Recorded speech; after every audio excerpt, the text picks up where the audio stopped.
Well, sis, relax. We got money, right, Sarah? What? She's got $100,000 in savings. So don't worry, sis. So, Sarah, we're counting on you. No. My name is Sarah. I'm a 34-year-old office worker. My husband Sean and I have been married for 10 years. We had a child right after we got married, so our daughter will be 10 years old this year. It's not that I don't have any complaints with my marriage so far. However, my daughter has grown up to be such a lovely and wonderful girl, so I'm happy and enjoy my life. By the way, my dissatisfaction with my husband is about money and the house. My husband has a habit of spending a lot of money on his hobbies, not excessively, but quite a lot. I still insist on him to bring the minimum amount of money into the house. With that money, we manage to cover most of our living expenses, such as utilities and food. But since he only gives me the bare minimum, I had no choice but to try my best to cut back on expenses. And I was paying rent, school tuition for our daughter, and saving money for future educational expenses out of my salary. That's my complaint about money. Then there's the house. My husband doesn't do any housework. I really wanted to split the housework since we both work, but he would say, "If I do it, it will take longer," and use that as an excuse to not do it. So it eventually became the norm for me to do everything. We had a child soon after we got married, but my husband did not take part in raising the child much because he was afraid that he might hurt her or cause an accident. As I reflected, I realized that I was quite dissatisfied with my husband. But even so, we have been married for 10 years and our child is growing up. I knew that it's not a good idea to get a divorce when my daughter is about to go through puberty. I convinced myself that even though we're husband and wife, we're still strangers and that there is no such thing as a perfect home. However, something happened recently that turned my mind to divorce at once. The trigger was my sister-in-law. One day, my sister-in-law suddenly came to my house. "Sarah, I'm sorry, I need to hide here for a while." "What's going on?" "I had a little trouble with my husband. Let me stay here for a while." "What? Did something happen with Ken?" "No, it's just, My sister-in-law didn't answer my questions and kept trying to change the subject. So I was not convinced and had to wait for my husband to come home from work. Then my husband came home from work at around 8 p.m. After putting my daughter to bed, my sister-in-law, my husband, and I had a talk. "So, sister, what happened?"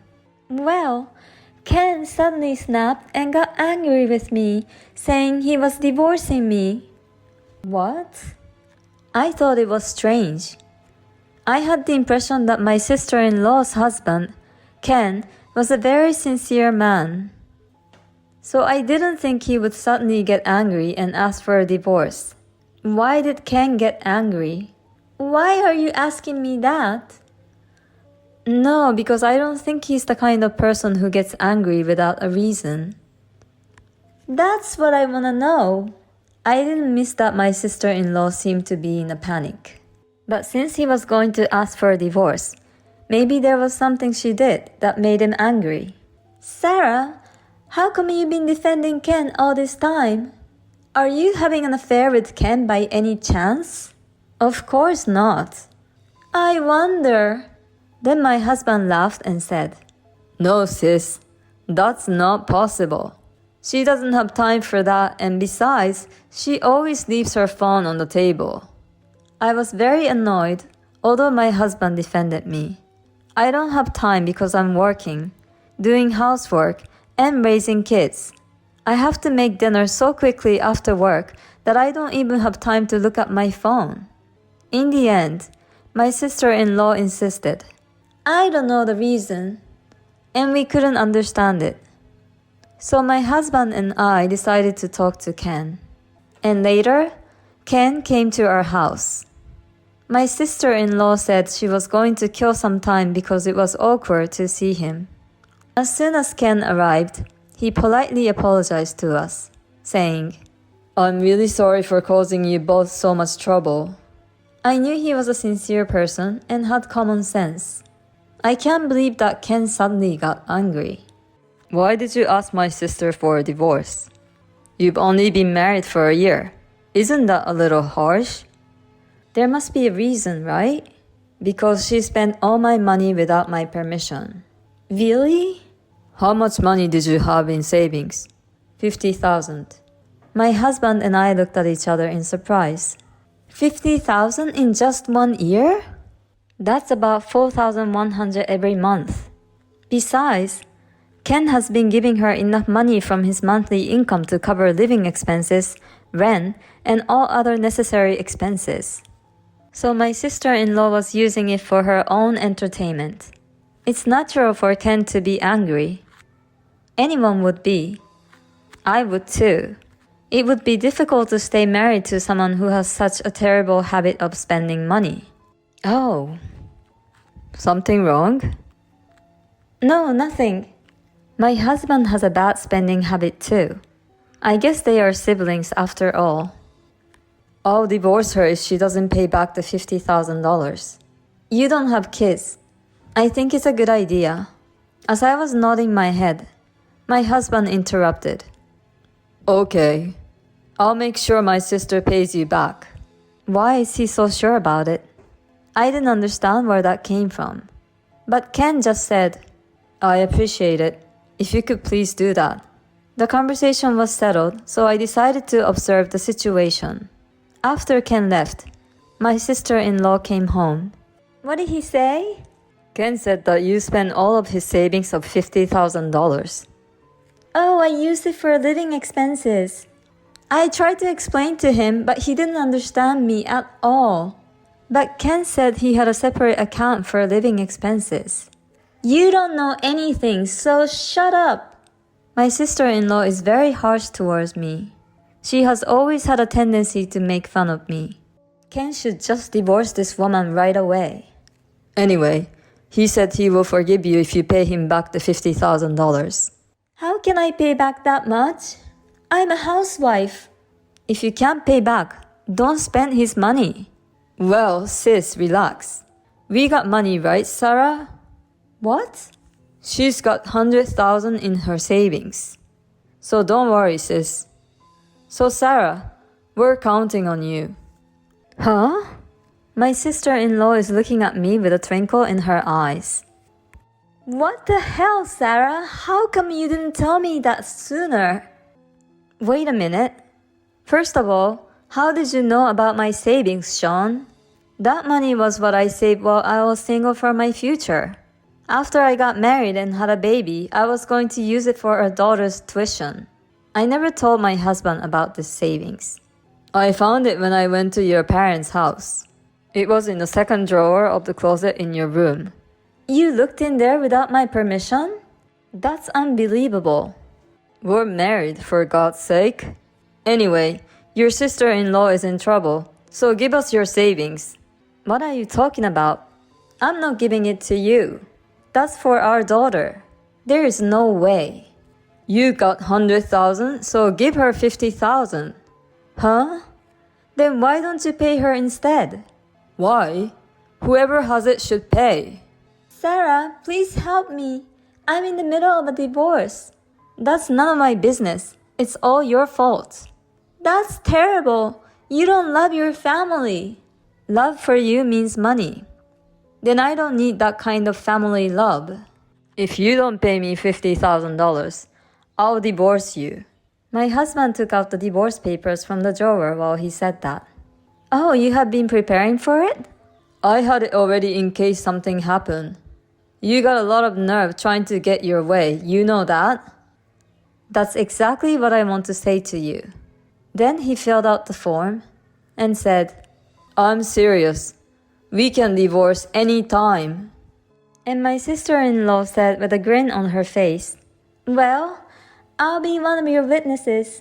And she put her name on the form. You can either pay me $50,000 or you can divorce.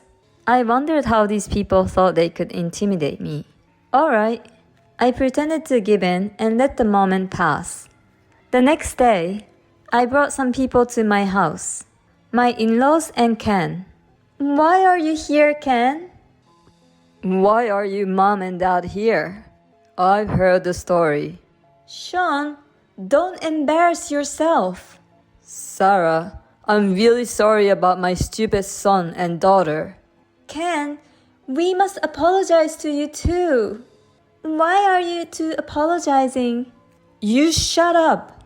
We went through your room and found tons of brand bags and jewelry. How did you find out? Ken asked me to look into it and I did. You had a habit of hiding things you bought from us since you were a child. I can't stay married to you anymore after you lied that you used the money for living expenses. I want you to pay me back the $50,000 and divorce me. Oh no! And Sean, you will get a divorce too. What? Sarah already filled out the divorce papers and I also signed as a witness. We just submitted them together. What? I won't allow that. You won't allow it? What the hell are you talking about, you moron? Threatening divorce and asking her who has nothing to do with it to take over the debt. You are disgusting. Sarah is my wife. She's not your property. She was not born your family. She's a stranger, and you should have more respect and care for her. When my parents-in-law confronted him with a legit argument, my husband hung his head, unable to say anything back to them. My sister-in-law seemed to have completely lost it too, and she just stood there. Thanks to my parents-in-law, the conversation went smoothly for me and Ken, and both of us were able to get a divorce without any problem.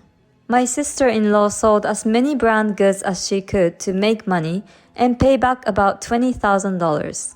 The rest was taken care of by my parents-in-law, and my sister-in-law had to repay them. Under the supervision of my parents-in-law, she now has to work from morning till night, in an effort to repay the debt. As for my ex-husband, I have asked him for child support. I heard that my ex-husband then lived alone in the apartment, but his salary was not enough to cover the rent, living expenses, and child support, so he has no choice but to move into a cheaper apartment. But he has a habit of wasting money, so even though he lives in a cheap apartment, he's always broke and doesn't have any savings. Well, he pays his child support, so I don't have to worry about anything else. But if he continues to live like that, I'm sure he will be single for a long time. Meanwhile, I'm back at my parents' home, working hard while my parents help me take care of my daughter. I want to be able to allow my daughter to do whatever she wants, when she wants, and as much as she wants. So I will continue to save money and nurture her.